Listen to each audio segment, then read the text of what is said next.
Salam əziz şagirdlər, xoş gördük hər birinizi. Mən Nazim müəllim Ağazadə. Bu gün sizlərə faiz nisbət tənasüb mövzusunda verdiyim sınağın izahını təqdim edəcəm. Buyurun, xoş izləmələr. Deməli, ilk sualı ekranda görürsünüz. Tənasübə aid bir sualdır. Necə həll edəcəm? Tənasübün əsas xassəsini tətbiq edəcəm. Bilirsiniz ki, tənasübdə A bölünsün B bərabərdir C bölünsün D olarsa, burada A ilə D tənasübün kənar hədləridir. A və D kənar hədlərdir, kənar. B və C isə orta hədlərdir, orta.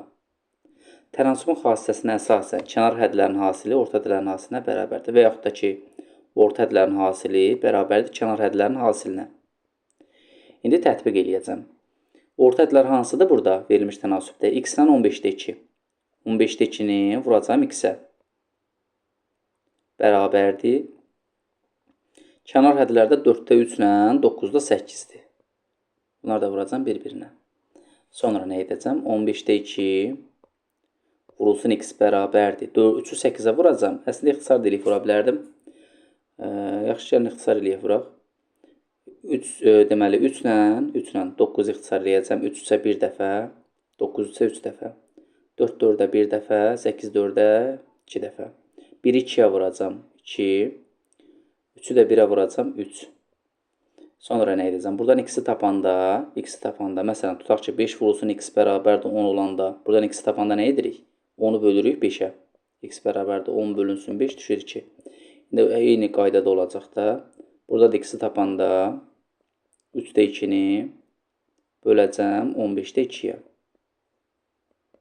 Bərabərdir. 3-də 2 olduğu kimi qaldı. Vuracam, ikinci tərsinə çevrilir də. Adi kəsrə böləndə birinci olduğu kimi qalır. İkinci tərsinə çevrilir, vurulur. Ortada vurma olur. Burada da 2-lər gedəcək. 15-i də 3-ə böləndə düşəcək 5. Sualın doğru cavabı oldu D variantı. Bu qaydada. Tənasübün əsas xassəsini tətbiq etdim. Orta hədləri 1 vurdum, kənar hədləri 1 vurdum, sonra ixtisarlarımı apardım.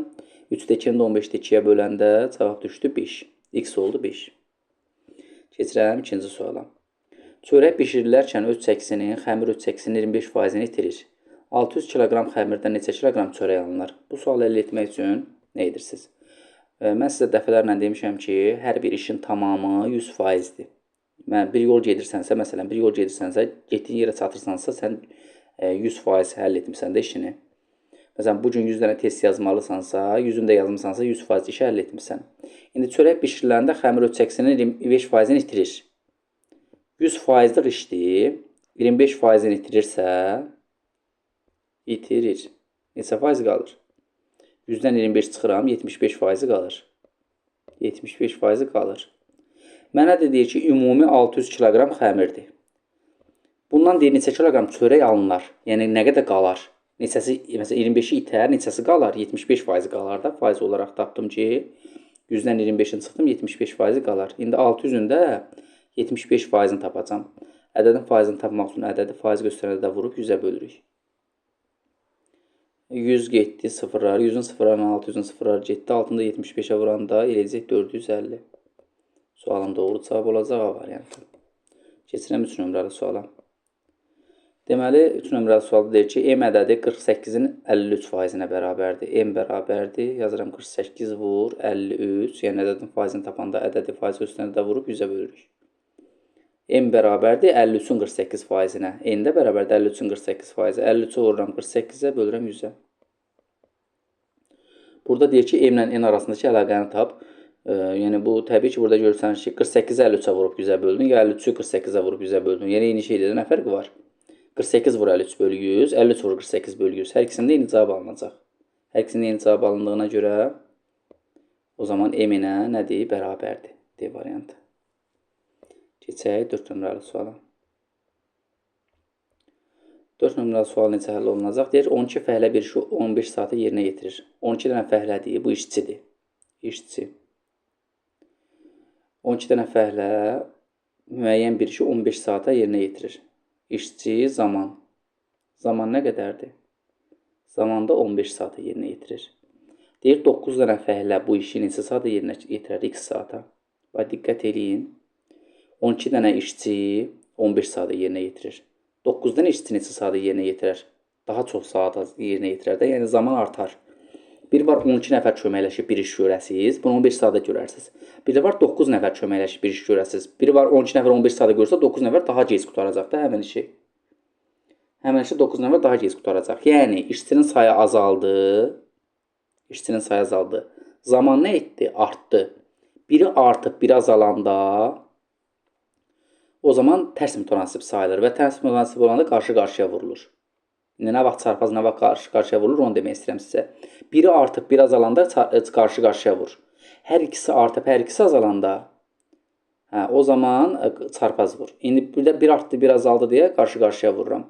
9-u x-ə vururam, 12-ni 15-ə vururam. 9x bərabərdir 180-ə, x də bərabərdir 20-yə. 9 nəfər köməkləşsə 20 saata görər həmən işi. 12 nəfərin 15 saata gördüyü işi 9 nəfər köməkləşib 20 saata görər. Keçək növbəti suala, 5 nömrəli sual. Deməli, bu sualda xüsusi qaydamız var. Maddə bölünsün, məhlul vurulsun 100% bərabərdir K faizli bir qarışıq. Və bu qaydanı hökmən yadda saxlayın. Maddəmiz nə qədərdir? 60% 60 litr spirtə. Yəni 60 litrin 60% spirtdir. Yekun olaraq 40% almaq üçün. Bax, burada K 40%dir. Yəni yekun alacağın cavab 40 olacaq. 40%dir. Spirtimiz nə qədər? Yəni maddəmiz nə qədərdir? Bax, K məlumdur. K-nı əvvəldən verib 40%li spirt məhlulu almaq üçün. Yəni almaq istədiyimiz burada K-dır da. Bu 40% olsun deyir. Maddəmiz nə qədərdir? 60 litrin 60%-i maddədir. O zaman 60%li deyir, 60%li 60 litr spirtə. Yəni 60 litrin 60%-i maddədir. 60-ın 60%-i eləyəcək 36. 36 maddədir. Maddə yerinə yazıram 36. Məhlul yerinə yazıram 60 litr məhluldur. Vurulsun 100 bərabərdir 40. İndi burada bir məsələ var. Deyir, bu 40%-ni almaq üçün həmən bu qarışığa nə qədər su əlavə etmək lazımdır? Neçə litr su əlavə etmək lazımdır? Bax, qayda olaraq deyirəm, yadda saxlayın. Deməli, hər hansısa bir qarışığa su əlavə edirsənsə və yaxud da ki, su buxarlandırırsansa, ancaq məhlulun üzərinə gəl və ya məhluldan çıx. Ya məhlulun üzərinə gəl, ya məhluldan çıx. Əgər buxarlandırırsansa, məhluldan çıxırsan, maddədən yox, yuxarıdakı maddədə, aşağıdakı məhluldan çıxırsan, yox, əlavə edirsənsə, məhlulun üzərinə gəlirsən. İndi nə qədər su əlavə etmək lazımdır, bilmirəm. Bilmədiyimizdə də x. Getdi hesablamalarımızı aparaq. 0 getdi, bu da getdi. Bir ixtisar aparmaq olur. 10-u vursan 36-ya 360. 4 də vurulsun 60 üstəcəl x. 60 üstəcəl x. Burada 360-dan 4 eləyəcək 90 böləndə. Bərabərdə 60 üstəcəl x. X də bərabər olacaq 90-dan 60 çıxıram 30. Sualın doğru cavabı olacaq 30 B variantı. 30 litr su əlavə etmək lazımdır ki, 40%li qarışıq alınsın. Əgər maddə əlavə etsəydi, desəydi nə qədər maddə əlavə etmək lazımdır, onda hər ikisinin üzərinə gələrdim. Hər ikisinin üzərinə. Amma su deyəndə ancaq məhlulun üzərinə gəlirsən və ya çıxırsan. Keçirəm, burada oldu, 5 nömrəli oldu, 30. Keçirəm 6 nömrəli. Deyir, 300 ədədi 3, 4, 5 ədədlərlə düz mütənasib hissələrə bölünmüşdür. Düz mütənasib deyirsə, alınmış ən kiçik hissəni tap deyir. Düz mütənasib deyəndə demişdim 3K, 4K və 5K bu formada yazırıq və bu bərabərdir 300-ə. 12K bərabərdir 300-ə. K da bərabərdir 300-ü bölürəm 12-yə. K da bərabərdir düşəcək 25. 25 deməli bizdən neyir? Alınmış ədədlərdən ən kiçiyi. Ən kiçik olanı 3K olacaq da. Yəni bu nisbətdə bölünübsə 3, 4, 5 nisbətdə bölünübsə ən kiçiyi 3K olacaq. K da 25-dir. Gətirib yerinə yazsaq 3 vur 25 bərabər olacaq 75-ə. Deməli, sualın doğru cavabı olacaq 75, B variantı. Sonra keçək digər suala. 7 nömrəli sual. Deyir, A ədədi B ədədinin 40%-i, B ədədi C ədədinin 45%-i olarsa, A və C ədədlərin A ədədi C ədədinin neçə faizdir? Gəlin verilənləri yazaq bir-bir. Deyir, A ədədi B ədədinin 40%-idir. A-nı tapmaq üçün B-ni vururam 40-a bölürəm 100-ə. Yəni A bərabərdir B-nin 40%-inə. B də bərabərdir C-nin 45%-inə. Vururam C-nin 45-ə bölürəm 100-ə. Deyir, A ədədi C ədədi neçə faizdir? Bir ədəd digər ədədi neçə faizdir deyəndə, o birinci ədədə bölürsən, ikinci ədədə vurursan 100-ə. Deyir A ədədi, C ədədi neçə faizdir? Məsələn, 5 10-un neçə faizdir? 5-i bölürsən 10-a vurursan 150%, düzdür? İndi deyirəm A ədədi, C ədədi neçə faizdir? A-nı bölürəm C-yə, vururam 100-ə. Amma əvvəlcə A-nı C-ni indi burada əlaqələndirməliyəm bir-birindən. A bərabərdir B-nin 40%-nə, ona görə məxrəcinə bir kimi baxıb çarpaz vurursam, burada sıfırları silərəm. Yəni, biraz ədədin balacalaşsın da kisilsin. B-ni, bax, 1-i vuraram, məxrəcinə bir kimi baxıb, 1-i vururam 4B-yə. 4B bərabərdir, A vur 10, yəni 10A. Burada da hər ikisini 5-ə bölərəm, 9 düşər, burada da 20 düşər. Burada da 20, məxrəcinə bir kimi baxıb çarpaz vuraram, 20-ni B-yə vuraram, 20B bərabərdir 9C-yə. Yazıram, 20B bərabərdir 9C-yə. Baxıram, burada biri 4B bərabərdir 10A-ya, birdə də 20B bərabərdir 9C-yə. Axı, mən A ilə C-ni əlaqələndirməliyəm. Bu A ilə C-ni əlaqələndirmək üçün gərək B-ləri eyni eləyəm. B-ləri eyni eləmək üçün birinci 5-ə vururam. Sol tərəfini vururamsa bərabərliyin sağ tərəfində vurmalıyam. Oldu 20B bərabərdir 50C-yə. Aşağıda da 20B bərabərdir 9C. 9, daha doğrusu 20B bərabərdir 50A-ya.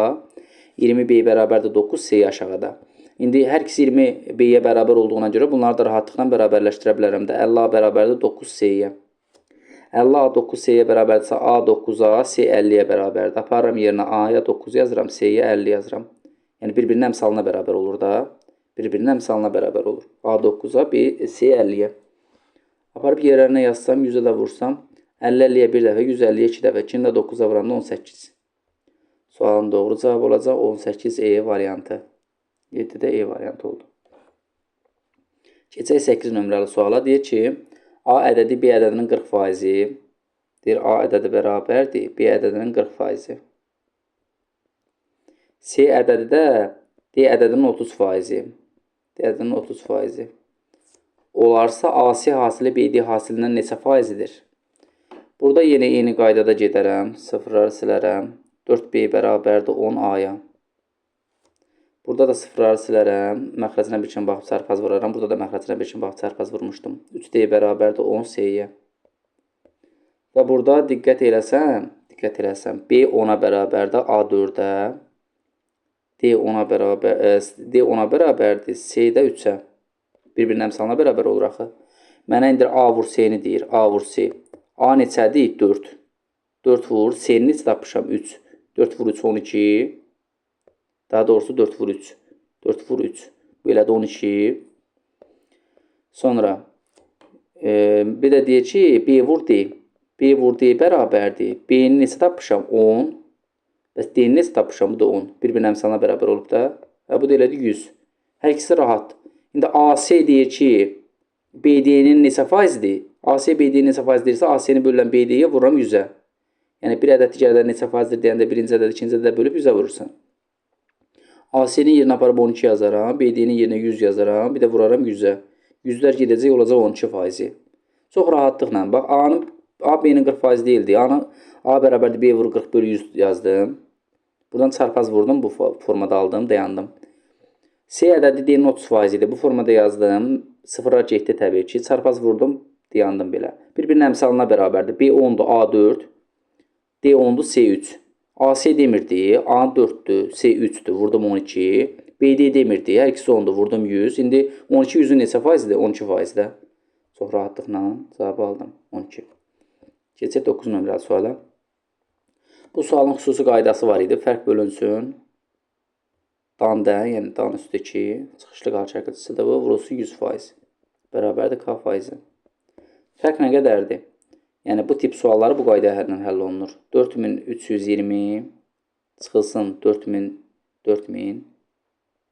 bölünsün. Dan-dən hansındadır? 4000-dən, elə bir kənd əhalisi 4000-dən 4320 nəfər olub. Neçə faiz artıb? Fərq bölünsün dan-dən 4000-dən 4320 olub axı. 4000 vurulsun 100. Bitdi. 320 bölünsün 4000 vurulsun 100.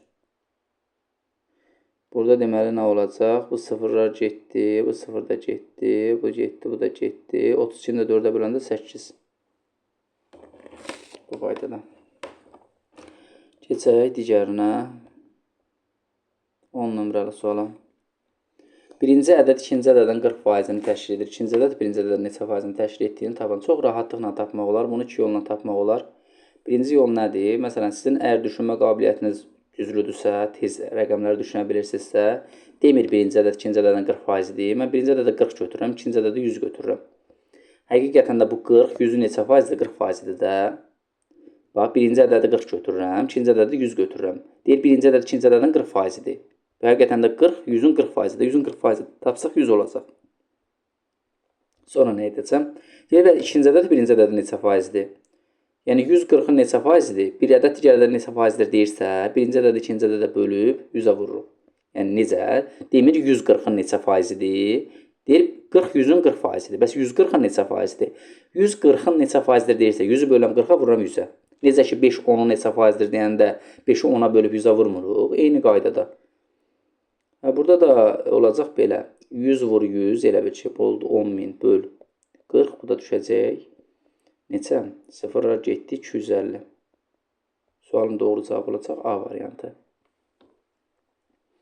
Belə yaza bilərsiniz. Bir bu formada yaza bilərsiniz. Bir də özünüzdən elə bir tam riyazi yolla yazmaq olar da. Riyazi yol necədir? Onu da deyim sizə. Deməli, birinci ədəd ikinci ədədin 40% demir. Birinci ədəd x olsun, ikinci ədəd y olsun. Birinci ədəd deyir ki, ikinci ədədin 40%-dir. Vururam 40-a bölürəm 100-ə. Birinci ədəd ikinci ədədin 40%-dir. Və burada məxrəcinə bir gün baxıb çarpaz vuracağım. Sıfırları silərəm. 4y bərabərdir. Elə bil y-i 4-ə vurdum, sonra 1-ə vurdum. 4y bərabərdir 10x-ə. Burada bir-birinin əmsalına bərabər eləyirəm. Y 10k. X də 4k. İndi deyir ki, ikinci ədəd birinci ədəd neçə faizdir? Bu ikinci ədəd idi də. Yəni y-i neçə faizdir? 10k böl 4k vur 100. Burada da ixtisarlar getsə, deməli 100 ilə 4 ixtisar getsə 25, 25-i də 10-a vuranda, buradakı 10-a vuranda eləyəcək 250%. Yəni hər şey ondan yazmaq olar. Birinci yol daha rahat idi. Keçək ikinciyə. Çarpaz vuraram bu cür ifadələri hesablayanda. Burada olacaq m vurulsun k bərabərdir n kvadratına. Sonra gətirərəm harada n kvadrat var, yerinə mk yazaram. 3m'in kvadratı üstə gəlinsin mk. Bölünsün. 3 vurulsun, deməli mk üstə gəlinsin k-nın kvadratı. Daha sonra nə edərəm? Elə bil gətirdim, çarpaz vurdum, mk n kvadratı oldu və gətirdim, harada n kvadratı var, yerinə mk yazdım. İndi ortaq vuruq çıxardıram. Burada da m var, burada da m kvadratı var. M-i ortaq vuruq çıxartsam, m ortaq vuruq çıxartsam, yerdə qalacaq 3m üstə gəlinsin k. Bölünsün. Aşağıdan k-nı ortaq vuruq çıxartsam, yerdə qalacaq 3m üstə gəlinsin yenə k. Yəni, diqqət etsəz, bax, k-nı ortaq vuruq çıxartsam, yerdə qaldı 3m, bir də bu k-nın biri qaldı. Yuxarıdan da m-i çıxartsam, balaca olanı çıxardıram, həmişə kiçik olanı. Birincidə qaldı 3m, sonra k. 3m üstə qal k-lar getdi, cavab oldu m bölünsün k. 11-də oldu C variantı. Keçirəm 12 nömrəli sual izah edirəm. Malın qiyməti 80% ucuzlaşdı. Yeni qiymətini neçə faiz artırmaq lazımdır ki, əvvəlki qiymət alınsın? Məsələn, malın qiyməti tutaq ki 100 manat olanda, onu əgər müəyyən qədər ucuzlaşdırırıqsa, 20% tutaq ki ucuzlaşdırırıqsa, bu yerdə qalan qiymət özü yenidən 100% kimi qəbul olunur. Məsələn, parçanın müəyyən bir hissəsi kəsilib atılarsa, məsələn, bu hissəsini kəsdim, atdım. Yerdə qalan bu hissə oldu. Bu hissə ayrılıqda özü yenə 100% kimi qəbul olunur. Ayrılıqda 100% kimi qəbul olunur. Yəni, bunu bilin. İndi malın qiymətini 80% ucuzlaşdırdım. Malın qiyməti özümdən götürürəm 100 manat olsun. 80% ucuzlaşdırdımsa, yəni olacaq 20 manat, düzdür? Yəni 100-ü 80% ucuzlaşdıranda 20 qalır. 100-dən 80 çıxsan 20 qalır. İndi bu qiymətin özü ayrılıqda 100% kimi qəbul olunur. 100% kimi qəbul olunur. 20 manatın özü normalda ayrılıqda 100% kimi qəbul olunur. Deyir, indi neçə faiz artırmaq lazımdır ki, bilmirəm, x faiz. X faiz artırmaq lazımdır ki, əvvəlki qiymət olsun. Əvvəlki qiymət nə qədər idi? 100 manat olsun. Bir də təkrarlayıram. Malı qiyməti 100 manat oldu. 80% ucuzlaşdırdım, 20 manat oldu. 20 manatın özünü ayrılıqda 100% qəbul edirik. Və deyir, indi neçə faiz artırmaq lazımdır ki, əvvəlki qiymət olsun da, yəni 100% olsun. Deyir, 100 manat olsun. Çarpaz vuraram. 20x bərabərdir 100 vur 100. X bərabərdir 100-ə 100-ə vurub 20-yə böləndə düşəcək burada 500 cavab. X-i tapdım 500%. Bəs artım nə qədərdir? Yəni 500-dən də çıxaram 100-ün artımı tapmaq üçün də. Nə qədər artırım ki 100 manat olsun yenidən? 500-dən də çıxaram 100-ün 400% artırmaq lazımdır. ki, əvvəlki qiymət alınsın. Keçək digər suala. 13 nömrəli sual izah edirəm. Abituriyentlərin bloklar üzrə sənəd vermələri diaqrama əsasən birinci blok üzrə bütün abituriyentlərin hansı hissəsi sənəd verdiyini tapın. Yəni, belə bir diaqram verilib. Bütün qrupları var burada. 1, 2, 3, 4-cü qrupları var. 3 qrupun dərəcəsi məlumdur. Birinci qrupun dərəcəsini də tapmaq olar. Çünki bunun tamamı 360 dərəcədir.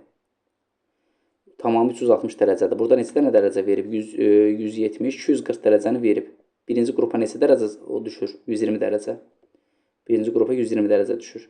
İndi bu birinci qrup sənəd verənlər ümuminin hansı hissəsidir? Ümumi də 360 idi axı. İxtisar gedər 120-120-yə bir dəfə, 360-120-yə 3 dəfə.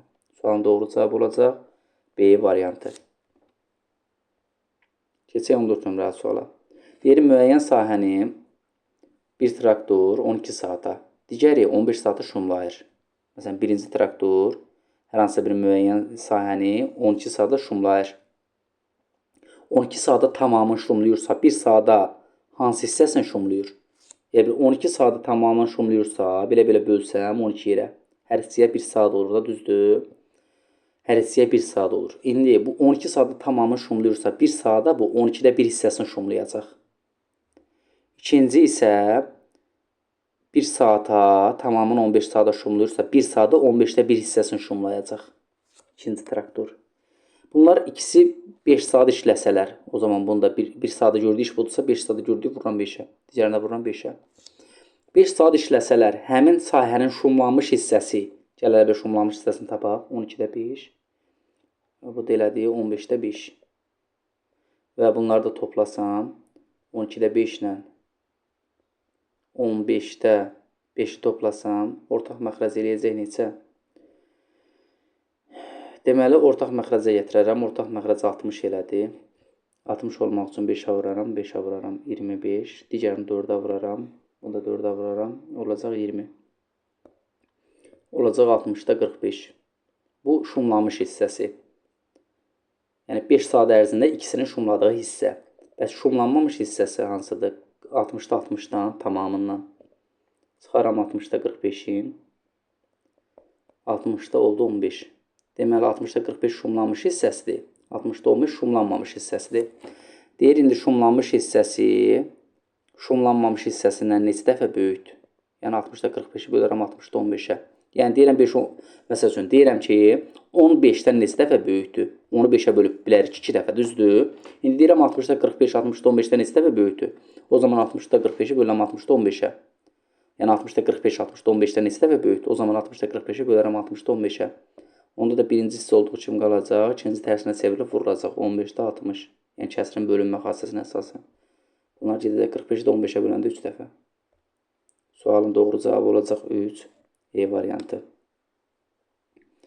Keçək digər suala. Sonuncu sual 15 nömrəli sualdır. Deməli, sual deyir, kvadratın tərəfini 2,5 dəfə artırdıqda onun sahəsi neçə faiz artar? Bu tip suallarda özünüzdən bir kvadrat çəkin və özünüzdən tərəf verin. Tərəfləri adətən 10, 20 kimi ədədləri verirsiniz, daha uyğun olar. 10 versəm, sahə nə qədər olar? Onun kvadratı 200. Yəni, kvadratın tərəfinə 10 versəm, sahəsi 200 olacaq. İndi bu kvadratın tərəfi 2,5 dəfə artsa, yəni bu 10-u 2,5 dəfə artıranda, məsələn, 2-ni 2 dəfə artıranda nə edir? 2-yə vururuq. 5-i 2 dəfə artıranda nə edir? 2-yə vururuq, düzdür? İndi 10-u 2,5 dəfə artıramsa, vuracam 2,5-ə. Eləyəcək 25. Deməli, kvadratın tərəfi neçə oldu? 25. O zaman yeni kvadratın sahəsi nə qədər olacaq? 25 vur 25, 625. Yəni, bir tərəfinin kvadratı da 10 vurun, 100. Deməli, daha doğrusu, burada 100 olacaq birinci. Onun kvadratı 100 eləyir. Onun kvadratı 100. Elə bil, əgər kvadratın tərəfi 10-dursa, bunun sahəsi olacaq, onun kvadratı 10 vurun, 100. Tərəfin 2,5 dəfə artırdımsa neçə olacaq? 25. Onu vururam 2,5, 25. İndi sahəsi neçə oldu? 625. Əvvəl 100 idi, indi 625. Neçə faiz artar? 625-dən də çıxıram 100-ün. 525 faiz artar. Sualın doğru cavabı olacaq A variantı. Belə. Sağ olun, əziz şagirdlər. Növbəti videolarda görüşənədək.